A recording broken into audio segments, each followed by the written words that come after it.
வேலூர் மாநகராட்சிக்கு உட்பட்ட பகுதிகளில் கால்வாய் நீர் சூழ்ந்ததால் பொதுமக்களின் இயல்பு வாழ்க்கை பாதிக்கப்பட்டுள்ளது.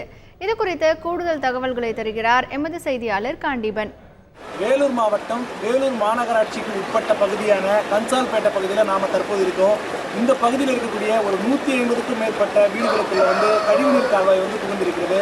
அதாவது ஒவ்வொருவரும் தங்களுடைய இடுப்பளவுக்கு இந்த இடத்துல தண்ணி போகக்கூடிய சூழ்நிலை ஏற்பட்டிருக்கு.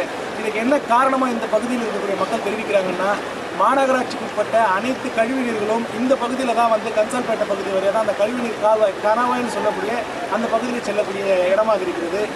இந்த கால்வாயானது முறையாக பராமரிக்காத காரணத்தினால் இந்த கழிவுநீர் முறையாக கால்வாயில் செல்லாமல் இங்கு இருக்கக்கூடிய இந்த ஊர் கன்சால்பேட்டை என்று சொல்லக்கூடிய அந்த ஊருக்குள்ளே சென்றிருக்கிறது. இதனால் இந்த பகுதியில் இருக்கக்கூடிய மக்கள் தங்களுடைய அடிப்படையான வெளியே செல்லக்கூடிய விஷயங்கள், வேலைக்கு செல்லக்கூடிய விஷயங்கள் எல்லாமே முற்றிலும் தவிர்க்கப்பட்டு முடக்கப்பட்டு வீட்டிற்குள்ளேயே முடங்கி கிடைக்கிறார்கள். அனைவரது வீட்டிற்குள்ளும் இடுப்பு அளவிற்கு தண்ணீர் தேங்கி கொண்டிருக்கிறதாக இந்த பகுதி மக்கள் குற்றச்சாட்டு தெரிவிக்கிறார்கள். ஒவ்வொரு ஆண்டும் இதே போல் இந்த பகுதியில் மழை தேங்குவதால் இந்த மக்களின் இயல்பு வாழ்க்கை முற்றிலுமாக பாதிக்கப்பட்டு வருகிறது. குறிப்பாக இவர்கள் அவ்வப்போது மாநகராட்சி நிர்வாகத்திலும் மாவட்ட நிர்வாகத்திலும் புகார் மனு அளித்தும் இந்த பகுதியில் தேங்கக்கூடிய தண்ணீரை மாற்று வழிக்கு திருப்புவதற்குண்டான ஏற்பாடுகளை இந்த மாநகராட்சி நிர்வாகம் ஏற்பாடு செய்யவில்லை என்று குற்றச்சாட்டினை தெரிவிக்கிறார்கள். தந்தி டிவி செய்திகளுக்காக வேலூரிலிருந்து காண்டீபன்.